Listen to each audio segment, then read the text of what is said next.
What happens when you combine classic 80s feeling war simulation with a steampunk atmosphere and some Bedouin-y tropes? You probably get something like Highfleet. Does it put the sand in your sandwich? Watch on and find out. My name is Thoraxe, and this is Strategy for Busy People. If you've got a few minutes, I'll tell you what to play. The user interface for Highfleet by Konstantin Koshetin immediately caught my eye, and it's probably no surprise why. Microprose published this very interesting strategy/simulation game, and it's a clear throwback to some of their OG war simulation titles. It immediately gave me the Silent Service vibes, which is weird, because that game is about submarines, and Highfleet is very much a steampunk flying ship game. But anyway, I put about 5 hours into trying to fall in love with this thing. Interestingly, when you get into the actual gameplay of Highfleet, it is the most stupidly dumb and simple game one could possibly make. And I say that with the absolute highest praise, and not at all in a denigrating way. Let's think about this objectively for a moment. There are really only two things you do with your ships in this game. First, you land them in cities. This is like the type of game that someone would make as their first foray into making games. You're simply trying to land an object on a flat surface. Sure, there's some physics involved with the rockets and keeping the ship from rotating and whatnot, but fundamentally, this is the type of game that would be an entire game all by itself in 1982. The second flying ship game is essentially Asteroids, but with some real physics and a bunch of different weapons. I mean, ignore the special effects for a moment. You have this ship that flies around in 2D space, and you point with your mouse and shoot in the direction of the reticle. Again, sure, there are some physics involved with the ship flying around and some other complications, but again, fundamentally, this is just fancy asteroids. And you know what? It's friggin' awesome. So you take these absurdly simple, fundamental principles and then wrap them with this panic/anxiety-inducing strategy layer on top about trying to keep your fleet moving and evading the enemy strike groups like something right out of a classic 1980s submarine game, and man, this thing is special. However, I must also tell you that I found it ludicrously hard and essentially rage quit both the standard and easy difficulty levels. It was that hard. So let's get a little bit into the why it was so hard. The prologue more or less gives you a great introduction to the game and the various mechanics, so you kinda sorta get the idea of how you're supposed to play. Repair your ships, fill up the fuel tanks, and fly off to the next city on your way to capture the primary objective city, which is pretty far away along the map.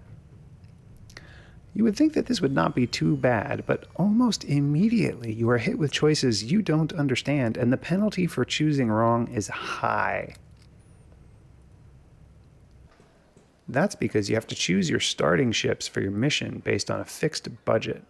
There is an awful lot of choice, and you really don't understand the implications of these choices yet, or even what you'll encounter when you set out. You choose a few ships for your starting fleet and set off, and then things immediately start to go sideways. First, getting money in this game is really, really hard. Yeah, when you get into battle, you can salvage some stuff off of ships you encounter, but whatever you do get is typically fairly pitiful in terms of quantity. You can sell these scraps, or you can use them to outfit your ships. But outfitting your ships in and of itself is a complicated affair for which you likely don't have enough understanding of what to do yet.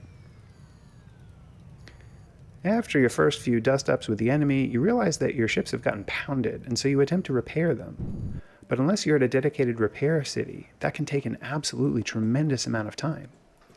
And the longer it takes, the better the odds are that the enemy strike group is going to find you. And for sure, this early in the game, you are going to get absolutely destroyed. So the management of the seemingly always damaged nature of your fleet becomes this anxiety-inducing affair of trying to limp along just far enough to the next city to maybe do a little bit of repair. Supposedly you can track down transports and either capture them or steal their cargo to sell, but I swear that in all my 5 hours of play, and despite trying really hard, I only managed to encounter a transport once. And even though the game said, "It'll surrender immediately," it somehow managed to escape and I got nothing. But anyway, each city has a different specialty, like being a fuel depot or a place you can hire additional mercenary ships or buy special or rare weapons. And that's all cool, but I never really figured out how to deal with the special weapons. You could buy things like explosive or incendiary ammo, and you could equip it during battle, and I guess it would do what it was supposed to do, like setting a ship on fire. And sure, there's some strategic decision-making about switching ammo types during combat, which you can do, but it takes time. But the ammo is expensive and limited, and hitting other ships in the game is kind of hard, or I'm terribly bad at it, so it seemed like I was really just throwing good money away on special ammo, at least early in the game.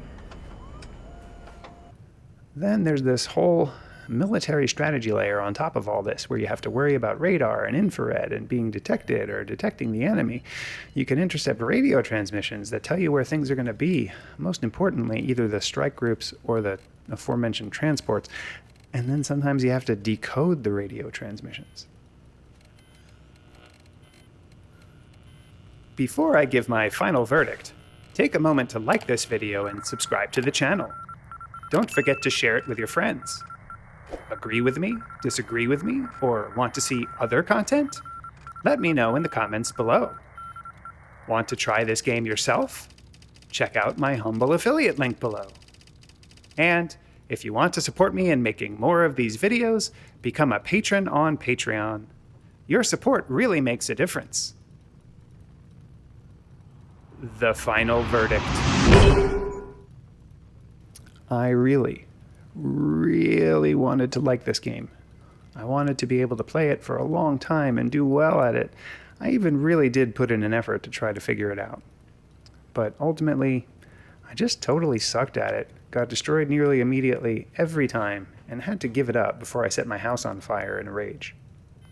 The theme is awesome, the graphics are cool, the gameplay itself is really quite good. And even though this is essentially just fancy asteroids plus fancy moonlander mixed with some submarine tropes, it's all a super awesome package. On my trademarked 3-point score scale of avoid, meh, and I forgot to eat. In spite of all the praise I'm heaping on it, the obscene difficulty for me knocks it down to just a meh. But I actually might go back to it if I can figure out how to make it a little easier or something. And unfortunately, in spite of all the cool cuisine that you find in deserts in our real world, the world of Highfleet was severely lacking in comestibles. That means things you can eat. You are probably thinking of combustible, which are things that can burn.